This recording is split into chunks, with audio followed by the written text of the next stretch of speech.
Today is Diabetes Alert Day, a one-day wake-up call that focuses on the seriousness of diabetes and the importance of understanding your risk. Paige joins us from Key-Whitman Eye Center in Arlington to find out a little bit more about the connection between diabetes and vision problems. Good morning, Paige.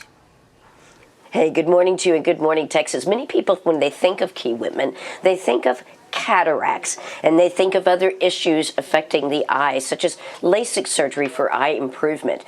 But the reality is, Key-Whitman is also all about prevention. And one thing that they take very seriously is diabetes and how it can impact your overall vision. I'm excited to introduce you to Dr. Hong. She is here to talk about just that. So, good morning to you. Good morning. Okay, so Dr. Hong, this is Diabetes Alert Day. You know, whoop, whoop, we got the red lights going. Right. Tell us a little bit about how diabetes affects eyesight. Why is there a correlation? So to start out with, according to CDC, the leading cause of blindness in America in adults is actually from diabetic eye disease.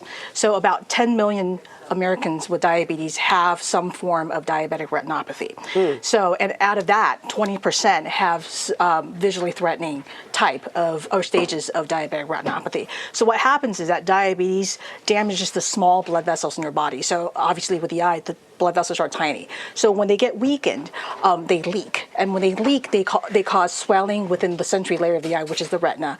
And that causes, if you think about it, the blood vessel is like a garden hose. You're trying to provide nutrients and oxygen down the road. I love that analogy, by the way. So if the leaky hose is not providing what it needs, the eye thinks it's starving. So it will activate and respond by forming these abnormal weak blood vessels that just bleed.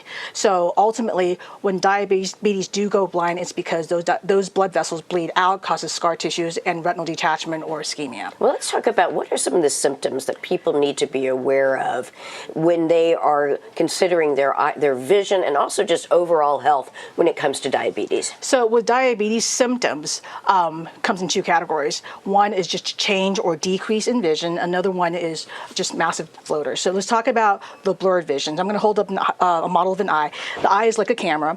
You have a natural lens that you're born with, and this lens is nice and clear. But when your sugar spikes up, that lens will swell. Okay, so the patient will think, oh my gosh, there's a change in my vision. You go to the doctor and they said your prescription changed a lot. Wow. Okay, so but you can still see with that new prescription. But when your sugar goes back down and normalizes and all the swelling goes away, guess what? You're using your old glasses again. Wow, so you're having these change in prescriptions, right? And that can really be, unsettling and very difficult to navigate the world. But let's talk about diabetes and cataracts. So, is there a correlation? Absolutely. Between that? So the same lens, the cataract is actually a natural aging process of the eye. You're born with a clear lens, and in your 40s and 50s, that lens starts to harden and coloration starts to pick up until it turns to a haze. So with diabetics, that process occurs a lot earlier. And it's not uncommon for us to do cataract surgery on diabetic patients as young as in their 30s. Wow. All right, so let's also talk about, we mentioned prevention. Sure. That's a big part of what Key-Whitman is all about. Right. Tell us about the importance of that annual exam. So for diabetics, it's all about early detection. So American Academy of Ophthalmology recommends yearly checkups for diabetics, and that way we can communicate with the primary care doctor or endocrinologist that, hey, something's going on, let's get the blood sugar better under control. But same thing with other people who don't have diabetes.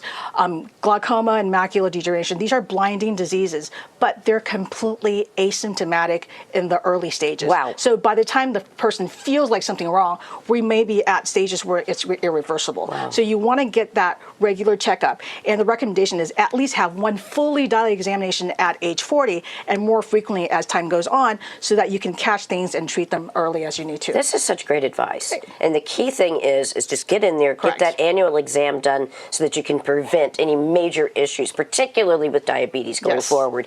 Thank you so much. I do want to remind everybody that Key-Whitman has many, many locations throughout North Texas. Also, for more information and to schedule an appointment, you can call 214-220-EYES. That's 214-220-3937. You can also go to keywhitman.com.